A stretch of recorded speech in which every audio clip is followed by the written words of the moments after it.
Jay Smooth in the booth, Burden in the cut. Boy set up bright like we going up.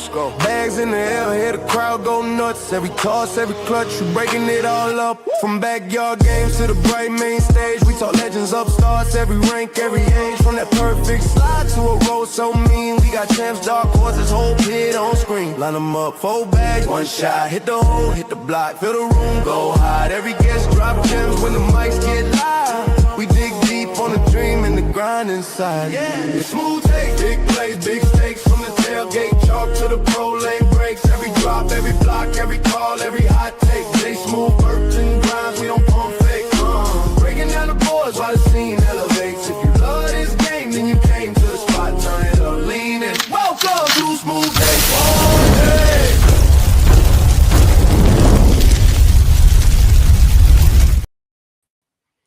All right, everybody, welcome to Smooth Takes. I am Burton Grimes. Unfortunately, my co-host, Jay Smooth, is stuck working on a major project at work. We will be seeing him in the comments as he can get to it. But tonight we have a guest that we've both been looking forward to talk to. I hate that he wasn't getting to be here. A guy from the second city, the Windy City, Chi-Town, Mr. Jay Air Rubin is coming to the stage. Jay, thank you for joining us. Absolutely. Thank you for having me. We talked about a while ago that shot there at the end of our intro there. He didn't even notice he hit that shot until when he talked to us and said, well, when Ruben and the crowd went crazy, then I was like, oh, I actually made that. So no, it was a heck of a shot. I put him in a pressure situation and baited him into it where, if he clips it short and the nerves in the crowd gets to him, he knocks it in and goes off the back and we win the game. But, kudos to him. He had a great shot to win the match. He absolutely did. And still, that was the Chi-Town Baggers, that jersey you're wearing. Still, I think it's one of the neatest and funniest jerseys out there. I still need to get with Luna to get one ordered. I keep thinking about sending a message and it gets away from me, but I'm going to have one of those jerseys soon. Yeah, we'll get it taken care of for you. So how have you been? I've seen you at a couple tournaments here and there, a couple tournaments that I've been up in Wisconsin, thought you might pop in, but you didn't. And I know you're not, hitting the grind every day like you were, but you're still out there competing. Yeah, a little bit, not as much as, I really care to do anymore, to be honest with you. I'm in full swing with baseball since, the first day of April. Last week, Saturday, and then the week before that Saturday have been my only 2 free Saturdays since then. And that'll extend pretty much through most of June with the remaining of baseball playoffs, going to a Morgan Wallen concert with my daughter the day before Father's Day. So, but allocating my time elsewhere. I don't need to, go out there and play 3, 4, 5 days a week anymore. It's, it's still fun when I can get out there and compete a little bit and, see where I'm at. But, the days of me practicing and grinding for an hour a day is far behind me. Yeah, that's one thing. My best friend here at home, that I love. Now, my kids are all older. His kids are probably around the same age as your kids. They're just getting into the double digits, and that's what he does. He's got boards set up in his garage. He goes out there to get something. He may throw a couple down and backs, but then he's right back to the kids, helping with pitching, hitting, soccer. And I think that's important, family first. Absolutely. I couldn't agree more. So we'll see if we get any comments going here, but while we wait and let everybody get in here, stuff, just kind of some questions about how you got started. How did you first discover cornhole? So honestly, it was like a 4th of July weekend in Chicago, and we were at a get together at a buddy's house who always has like a huge fireworks display, and it's a complete shit show in your mid-20s basically. So we're out there and they had boards set up in the alleys, and I'm like, we'll go give this a shot. So we went out there, played. We won like almost 10 games in a row. And then all of a sudden, 2 women come up and want to play. That was his neighbor on the other side of the alley. And they came out there and they beat us in a 2 out of 3 series. And I'm like, what the hell? Like, I just felt like I got hustled, right? Even though I've never played a game before, but I felt like I just got worked and hustled. So that like triggered a little bit of competitiveness. I was playing basketball in my early 20s, stopped because of injuries. I stopped playing softball because of, little nagging injuries. And that was the first time I felt a sense of competitiveness in playing some sort of sport. And then from there, I joined one little BS league in the city, did that for, 10 weeks, whatever that was. And then from there, they had like a local radio station that was sponsored by Coors Light that did a series of events as well. So went out to those, won qualified events, and then it's a single elimination 16 team bracket, and never won that thing. But going to that event is where I started to meet people who did play this game and found out there were cash tournaments, and you could make a little bit of coin doing it. So from there, people found out who I was on Facebook, and I got flooded from there. And then once that day came, I set out to see, like they heard about the ACL, you saw it on TV in its first season. I'm like, I'm gonna give this a whirl, and the rest has been history. Yeah, you've definitely got, in my opinion, the number one moment in ACL history, which we'll bring that up a little bit later. So the competitiveness, that's what made you decide to take it from more of a backyard game to more mainstream. Absolutely. Yeah, that, and seeing I could make a few extra bucks, to be able to provide for my kids, because I was a newer father, I just bought my first home, like all those other things. So for that, the combination of the two is definitely what kind of, lit that fire for me to, give it a run. Who were some of the people that helped you early in your cornhole journey? To be honest, not a lot of people helped me. I studied people and I adapted to what I saw made them, very successful. Cedro Herrera, very effortless when he throws. A lot of people say that my throw is effortless, right? I took that from him. Brian Windsor had a flat back and he could cut through the wind. I mean, he was probably a teenager when I first met him. I took that away from his game. My original pro partner, Chris Novi, was a fantastic outdoor player. And he would do, when we got partnered together, that ACL season, he kind of gave me more tips along the way. So, I would say Chris Novi, if anything, probably is one that I would say probably helped me the most in terms of, how do I look at things? What do I need to do? Execution, all that good stuff. Yeah, I see these guys that throw and it looks so effortless, and it gets me thinking, are they even trying? Do they even care? And then they start hitting shots. You're like, yeah, they care. It just comes natural to them. Yep. So at what point did you realize that, hey, this could become a major part of my life? So I did 2 seasons before I joined the pro circuit. And for me, it was going out there playing. At the time, the highest division was the advanced division. So it was going out there and competing against my peers, whether I was as good as them, better than them, or worse than them, to kind of give myself like a measuring bar. Like Dave Sutton, Tom Gustafson, those guys were really good in this area as well. A guy, Mark Stanky, who him and Chris Day would run tournaments and, just beat the hell out of people, right? So I wanted to see if I can get as good as them within a season or two. And then I was making that giant push. And that's exactly what I did. Yeah. You mentioned Gustafson, and I still can't figure out. And I've seen probably half dozen people have that reverse twist throw. I've tried. I can't do it. No, it's a wrist injury waiting to happen. Yeah, absolutely it is. What was the biggest challenge you faced trying to improve your game? Honestly, at first it was the flat bag. Once I figured out the flat bag, everything else slowly fell into place. I'll never forget my first house. I was outside throwing. I was throwing Ruby Bags at the time, who was my first sponsor. And I'm out there and I'm throwing, and it's, it wobbles, it flutters, it's not flat. And then all of a sudden I threw one bag and it was flat. And my eyes just like, holy cow, I actually did it, right? And then I did it again and again. And I'm like, oh, okay. And it just made everything, especially with the bag materials back then, that much easier to execute shots, because you had to push, you had to cut through the wind. the ability to throw an airmail, even if you're outdoors, right? The wind could kick that airmail one way or the other, but it's easier to execute if you can throw it flat into the wind. So I would say that is definitely it. Yeah, you talk about adjusting for the wind. I automatically thought of the movie White Man Can't Jump. So that made me think of that.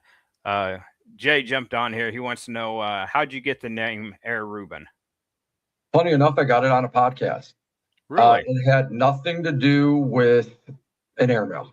Nothing. Most people think it's because of an airmail. It had absolutely nothing.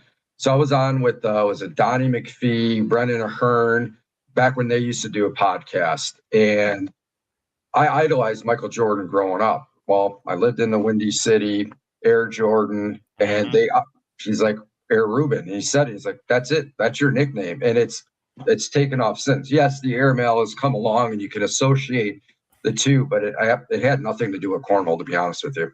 Yeah, it's, it fits with it now, though. Kind of developed into the nickname. Yeah.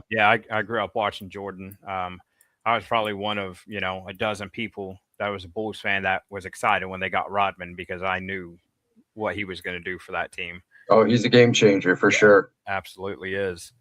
Let's see. I lost track. Oh, what habits, what routines did you have to implement to keep yourself moving levels and to get you to up there to be a world champion? So early in my career, it was, and we're talking again when I was throwing Ruby bags, right? Or when the game changer and all sides were a thing. For me, I was practicing in my house off center, like 23 feet front to front. Okay. And what I wanted to do was I wanted to make 8 bags in a row, but I had to do it 8 different times. So I did that. Then when I got more room or I went outside, I did the 8 times. I did 8 step out shots at 8 airmails, and I had to hit 75% of the ones that I threw 8 different times. Fast forward, it went to 16, 24, 32, right? So I slowly built that up. Once I was able to do 32 in a row 8 times, in, however long it would take, less than an hour, right? Then I was like, okay, now it's time for something different. But by the time I came back my last pro season, I only played Ghost Expert. That is all I did. I played Ghost Expert, where it's shooting 10, 11, or 12 at you. And honestly, I probably have like 100 wins and 3 losses playing Ghost Expert. Like it's ridiculous. But I was throwing like an 11-2, playing that. But what that helped me do was be able to have the focus to be able to run bags. B, the focus and the stamina to be able to play a Ghost Expert 25, 35, even 40 rounds. And that's what propelled me, for my last season. So it was a bunch of different things that I did that I thought would make me successful. And, I think it worked out pretty well. Yeah, I would say you definitely have some moments and some championships that a lot of people are still, that's their goal, and to get there, and that would love to be in some of these spots and pressure situations that you've been in. Yeah. Deborah here asking, what's your most memorable moment? Oh man, it's hard because, before I came back my last season, it was, being able to have that winning shot. Yeah, it was the 20-2 comeback that made that really sweet. But knowing that I controlled my own destiny and the story that could be written about me and also Jordan Power. But then fast forward, last season, I won a national on May 31st, I believe it was, that Sunday, and played Austin Waskow 39 rounds. I threw like an 11-6 in one of the other greatest games, some people say as well, one game of the year. But that one meant more for me, oddly enough. June 1st, which is today of 1998, my grandparents were killed in an auto accident, and it was an accident that I was supposed to be in, right? So for me, that carried something a little bit more that a world championship couldn't carry, just because of the significance of the date and the timing. Right. So if I had to choose, I would say my singles national that I won last year, barely over the 20-2 comeback. Right. Do you miss playing as much as you used to, or the kids? I'd say Not the really, kids. to be honest with you. I mean, part of the competitor in me, does miss some of that, watching some of my peers, or, knowing how I played last year. And if I would have been able to do that this year, I'd probably still be pretty successful. But the other half is like, you know what? I don't have to worry about grinding anymore. Like, I don't, you know what I mean? Like, I don't have to get up on a Sunday and know I'm going to have to sit there and grind if I'm not at a tournament, or doing it on a Wednesday night after baseball concludes at 8 p.m., get home, get the homework done, get the kids ready for bed. And now I'm practicing from 9:30 to 10:30. Right. So I don't miss that part of the grind, to be honest with you. Right. No, I completely get that. How has cornhole affected your non-cornhole life? That's a good question. I mean, it affected me like when I traveled last season, for instance. My son playing baseball, I missed his first couple practices and I missed a game, and I hate it because I'm one of the coaches, right? I want to be there for him, right? To have some level of support, whether it's a good game, a bad game, because dad's not going to be able to see it, right? They do have some technology now where you can watch them if somebody at the game is streaming it, but I don't want to miss out on those little moments, because a little moment to me may be a big moment for one of them, and that's not something I want to lose out on. Right. No, I completely understand that.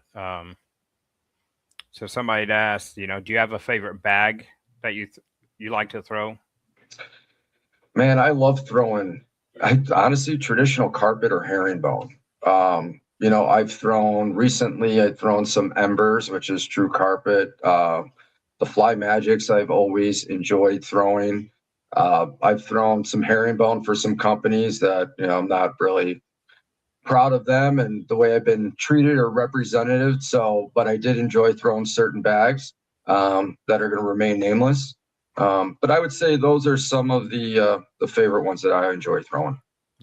Has cornhole brought any friendships or relationships that otherwise you probably wouldn't have had, or opportunities?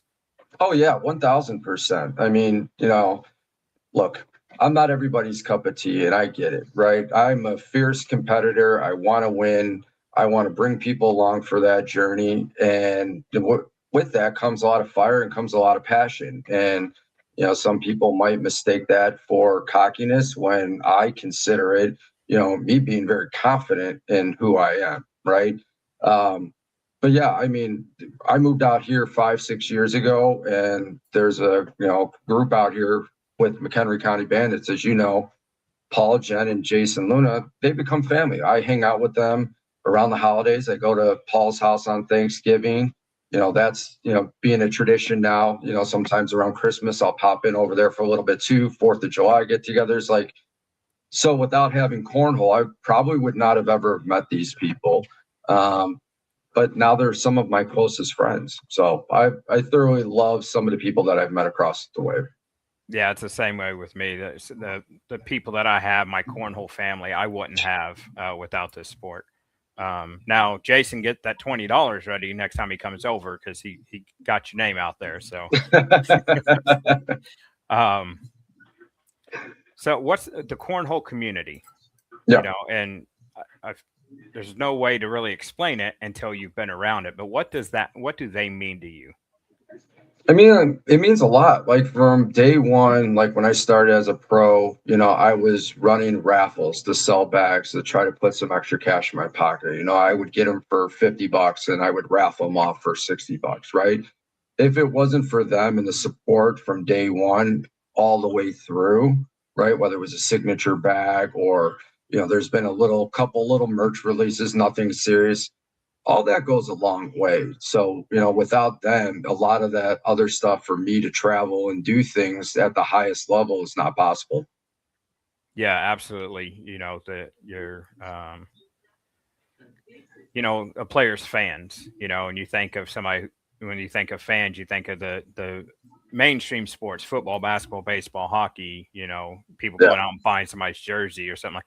the bags with your name on it. That's your jersey. That's their way to be able to support you. And Absolutely. yeah, it does it.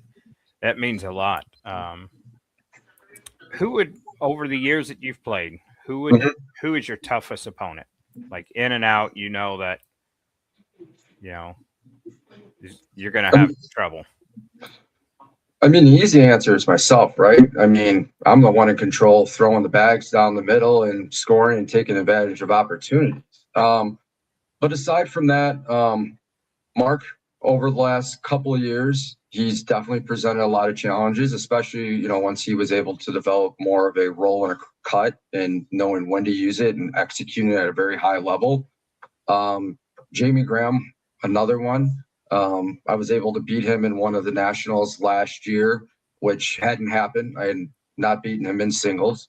But he always gave me problems too, just because he had a lethal airmail. And when I did play him before, I wasn't always in those situations like he was. I was late in brackets, but it might have been the loser side. I wasn't playing him in king seat matches or winning a single shootout and playing him in a single shootout for, $30,000 or whatever it was.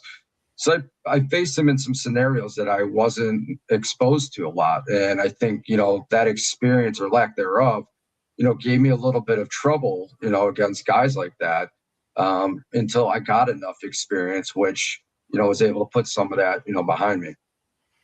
Yeah, he's definitely one that he's a tough out for anybody. I've never got to play him, and right now I'm glad, because it'd be very short. He'd probably be like, I thought there was somebody on the board next to me. What happened? Especially throwing that slick side of that bag. I mean, that guy's not going to miss too much. No, definitely not. So would the world championship, that 20-2 comeback for you and Jordan Power, would that be the most pressure you've ever felt, or is there another time that you think it was more pressure? I would say so. That one, the one thing about that is I don't feel a ton of pressure, because everybody's seen me like practicing in my hallway downstairs, right? But what I would do mentally is prepare myself for situations for when they arise.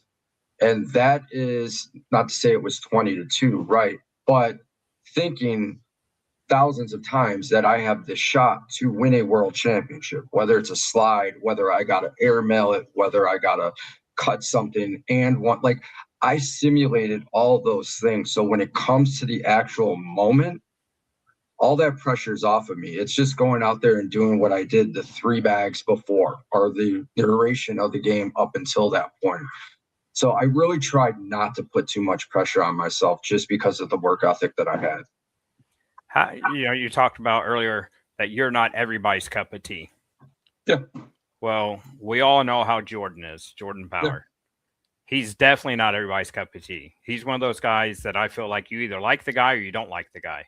Yeah. How was it preparing to know that at any moment he could say something that could fire up the opponent just as well as it could kill him mentally? It didn't bother me any, because, up until Jordan, I didn't play with the same fire and intensity as I did thereafter, mainly because I didn't want my kids to see dad acting a certain way on TV and seeing dad act like dad at home, right? I didn't want to portray that. So I always kept that inside of me. What I appreciated about that is that was a younger version of me that I'm not playing with, and I'm just older now, right? Being able to see it like, oh, this is what I was like. So I really appreciate it. And at the end of the day, we were partners, and no matter who said what, I had his back. And, me and that guy, we accomplished a lot. We won a shootout doubles championship. We won Spencer's, which was the largest one they had, and a world title. And honestly, I don't think anybody else has all 3 with the same person. Yeah, that would definitely be a tough thing for a team to do. And I mean, from me watching, it looked like you guys have thrown together for a while. Do you guys ever argue Pistons Bulls or anything like that? Yeah, so there was one year, I think we were in Salt Lake City, and I caught rumors from about 7 to 10 people that Jordan was just talking a ton of shit behind my back. Right? And for me, like he liked throwing one style of bag, but I felt more comfortable with a different style of bag, right? And we couldn't find like a common ground on him. And I'm sitting in my car after I think it was singles day, and I see him walking outside, so I confronted him. I'm like, "Look, man, if you got something to say, I'm right here. You can say it to my face. Like, we don't have to fight. We don't have to come to blows over it, but we can talk about it and hash it out so it doesn't affect the rest of our season because I won't let it affect me, but him and his personality at that time, it may have affected him. Yeah. I just wanted to show him, even if you did say something, you can man up and say that you say it, but just say it to me. You don't have to tell everybody else. Tell it to me and we can hash it out and we can move forward. So, a little bit challenging at times, but you know what? Nobody would have really have known because, we still had some results that were, very good. Yeah, clear the air between you two. Nobody else knows about it, and it stays like that, which a great thing. I keep waiting for him to pop in here so I could ask this question, but he's either in here and hasn't said nothing, or he's not here yet. But I know your partner last year kind of hurt your back, carrying those young guys around, throwing with Ryan. So, how was it throwing with Ryan? I feel like you guys probably enjoyed it quite a bit. We did. It started in, God, where the hell were we? Was it Minnesota? I don't remember where. It might have been Minnesota or something like that. Wherever he won shootout and he won a singles national in the same weekend, whatever that was. And then we went out to dinner. The next thing you know, we're playing $100 cash games with Logan and Justin Burton, and I haven't touched a bag, and I've just been drinking all day. And we won both of those games, right? Nice. And we won those cash games, and I was like, all right, the old man still kind of got it. And then, I was talking with Jimmy a lot. I was talking to Ryan before I came back, and, I wanted to be able to, one, team up with somebody that was the number one player in the world at some point that season. I think he still finished maybe in the top 5. I think he had like a subpar finish at Worlds that brought him back a little bit, but the kid is a phenom. He has all the shots. And I wanted to be, part of something like that and kind of bring him along, because in our area, there wasn't too many younger kids that, were on that pro scene that, I'd be able to partner with. But, St. Louis from my house is 3.5, 4 hours. So I knew there would be plenty of opportunities, whether it was in state tournaments or cash tournaments or what have you. And it was fun. We went out, we won the second Open of the year, I believe it was that year. Then we went up to Badgerland and we won Badgerland. And then, I hear around, I think it was New Year's Day, down in Myrtle Beach, he was struggling, but won his bracket. And then it's like, all right. So I popped into Louisiana and I got to see it firsthand. So I took the kid to breakfast, sat down, talked to him about life outside of bags, like just everything in general, just to try to wrap my head around, because I knew what I was now walking into. The season that we were about to begin was changing because of his struggles. But I tried to remain positive. I tried to throw my ass off. I tried to use timeout strategically when I could see something is going wrong, just to kind of gradually bring him around and just hope, things change. Unfortunately, it didn't, but I had a blast playing with him. I could have played with some other players last year, and nothing against them. I wouldn't have changed playing with Ryan last year for anything. Yeah, he's a great kid. He's great family. I'll never forget Badgerland. You guys playing there on center court, and me and Wally talking. And I think you might have called a timeout. And next thing we know, as you guys are walking to meet each other in the middle of the court, you pull out like a Reese cup or something from your pocket and gave it to him. Like, what is going on right now? Yeah, so I had a conversation with his mom, and he loves candies and loves Reese's or something. I'm like, well, if we win this game, I'm going to throw him a Reese's. Like, I just wanted to be loose and relax and have fun and like take pressure off yourself, put it on, all those sort of things. So that was a little moment that I had with him. Yeah, he had a big old smile on his face and laughed. It was quite funny.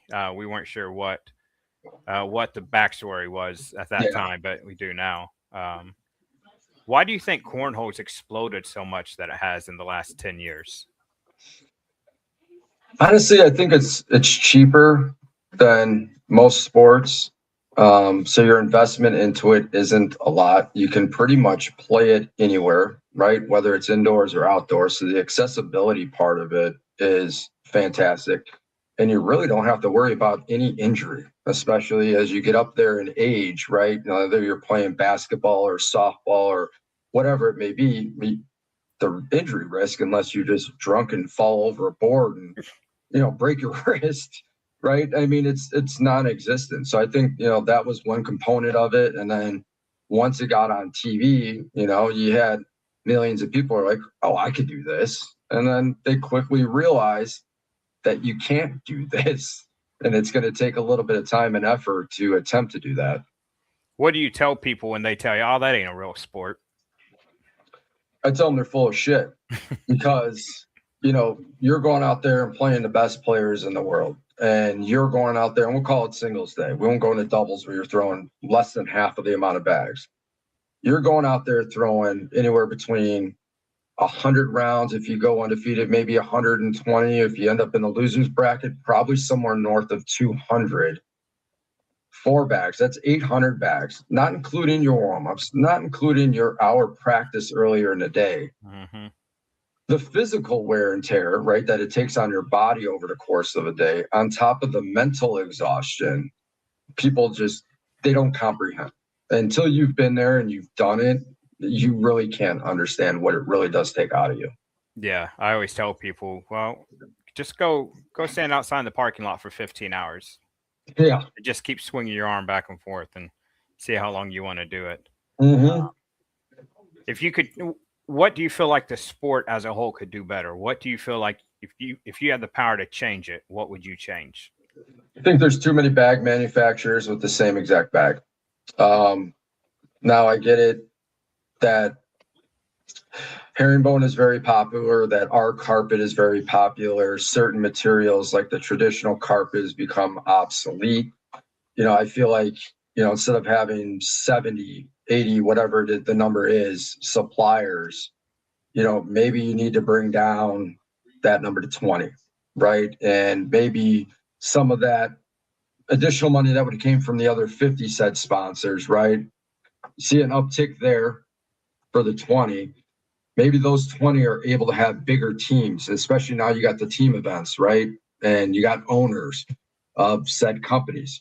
Maybe those guys have more capital to go ahead and invest and get bigger teams around them versus everybody just kind of being spread out. I mean, because you got a lot of guys that are out there playing they're not even getting money. They may be just getting some bags and maybe a comp flight or a hotel stay for a weekend.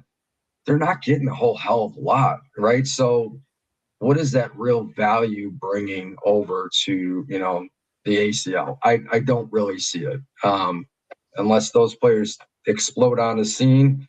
But more times than not, you don't necessarily see that. It's very few and far in between where you got that diamond rough that's on your team and he explodes with you over the course of time.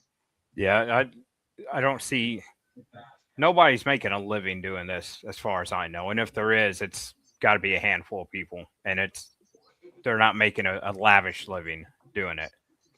I mean, I had a great year. I definitely, between sponsorships and earnings, I made into the 6 figures. So it can be done, but you got to be able to repeat exactly what you did the year before, and make sure your sponsors are paying you too. Because if they're not, then that's another thing that can hurt you, especially if you don't have a job or you quit your job because you think you're going to be able to do it full time. I mean, there's a lot of other factors there too that can get real scary, especially in life. Yeah, absolutely. I get that completely. Let's see, some of these we already went over. Who would be your dream partner? Ooh. Are we talking actual cornhole player? Or are we just talking anybody in life? Both? What does that anybody, look like? Anybody in life. Who are you playing with and who are you playing against? Oh, man. It's me and Michael Jordan. And we're going against Kobe Bryant and Mark Richards. Right? Because you have two of the best ever in one sport, two people I idolize, right? And Kobe and Mike. And then you got me and Mark, two great cornhole players. I want to hear the banter back and forth between both are extremely competitive between Mike and Kobe. Oh, yeah. I want to hear what that would look like and, actually play a game out. I think that would have been a blast. So are you throwing against Mark and Kobe throwing against Michael, or are you guys flip-flopping there? Yeah, if we're going to make it a longer game, it's got to be me and Mark versus Kobe and Mike. Otherwise, I would love to be able to sit there and shit talk Kobe, especially being better than him at something. But yeah, I feel like for TV purposes, it would have to be me and Mark on one side. Mark's an Indiana guy. He may want to go with Larry Legend. Maybe. So, that's a good call. So you never know, though. But so I got about 7 or 8 questions here. Something I just came up with. Quick hitters. Same the question. Just very short answer.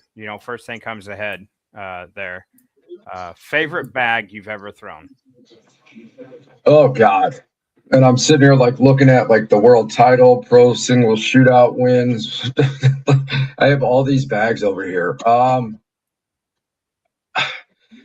going to go with my original bag maker that sponsored me with Ruby. She was a little late 70-year-old woman who was making Ruby bags by hand, sewing them up. She gave me my first opportunity. If it wasn't for those bags, I may not have learned a flat bag, and my career may not have had the same trajectory. So I'm going to pay homage to Ruby. Yeah, I got a set of orange Ruby bags out in my pole barn, and I have bags separated in one section. There's bags that I love that no matter what was offered, I'd never get rid of them, and that's in that pile. Favorite venue you've ever played at? Oh, favorite venue. And I guess it could be outdoors too. Yeah.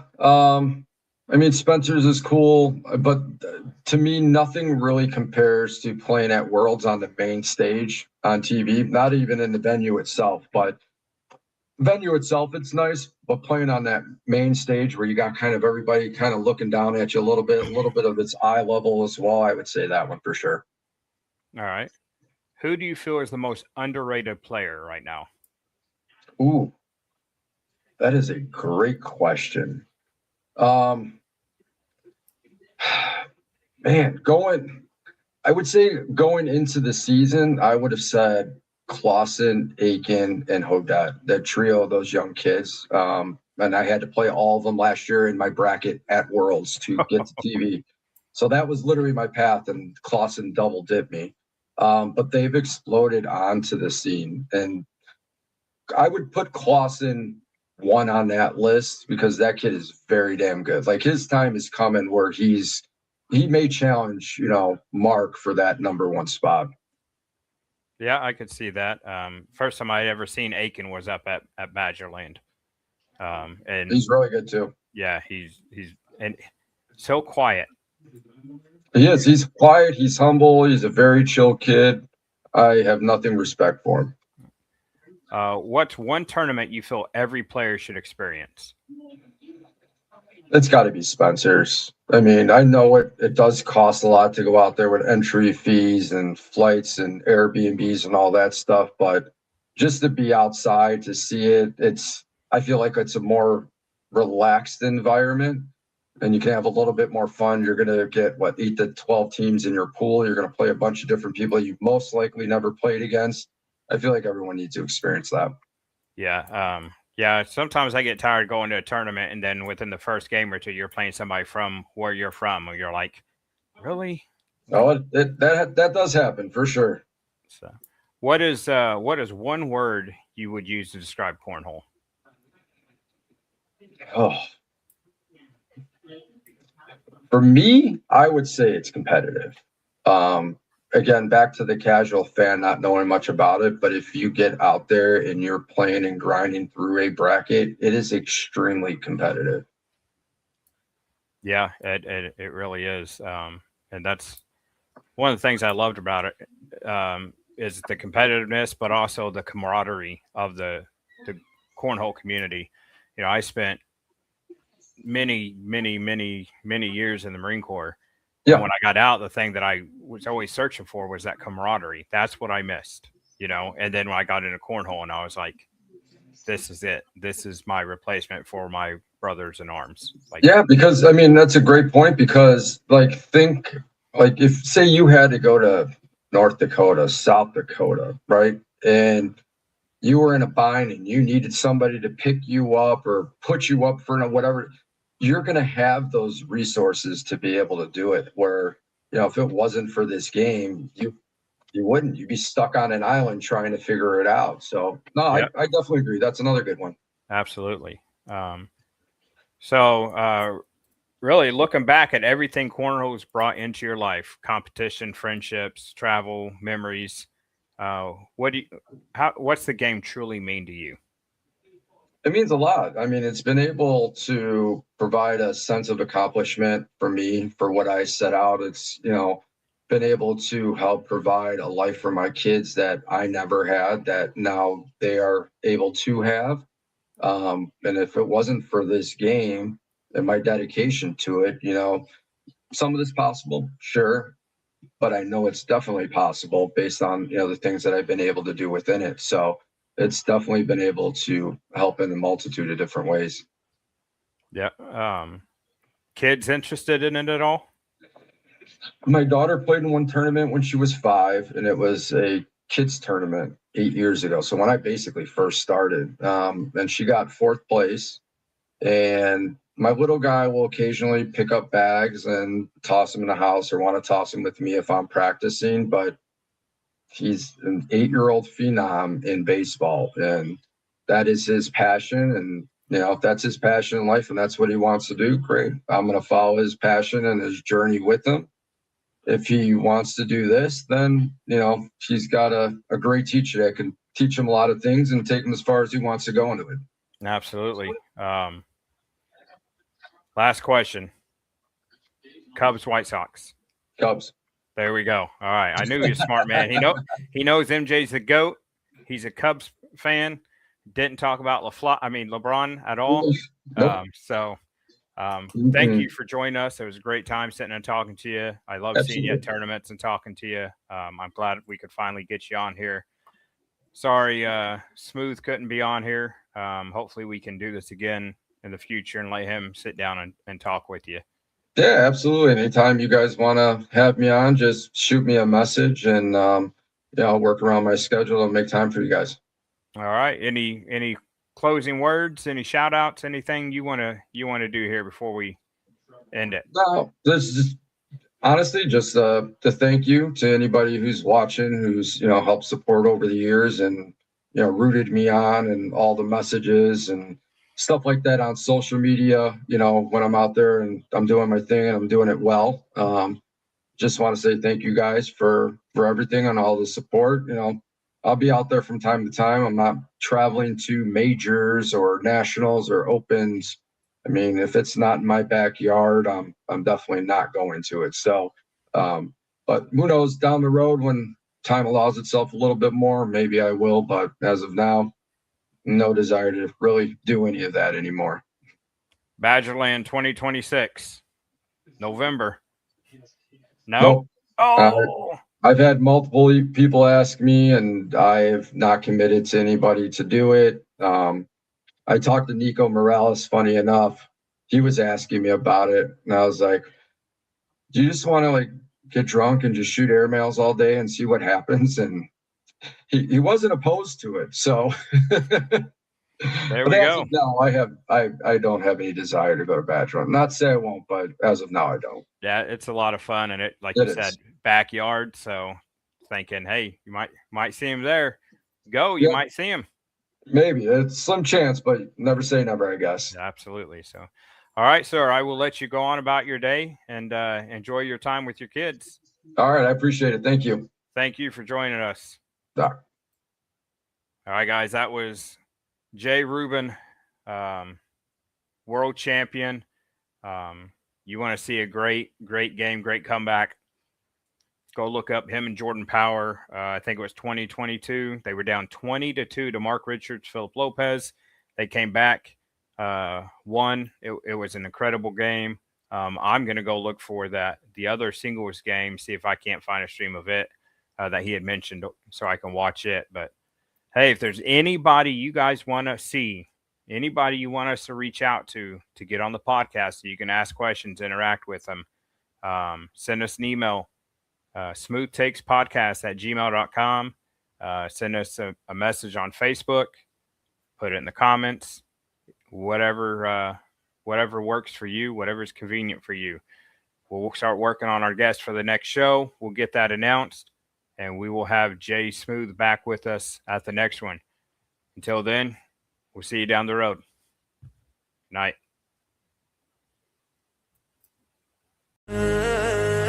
Jay Smooth in the booth, Burton in the cut. Boy set up bright like we going up.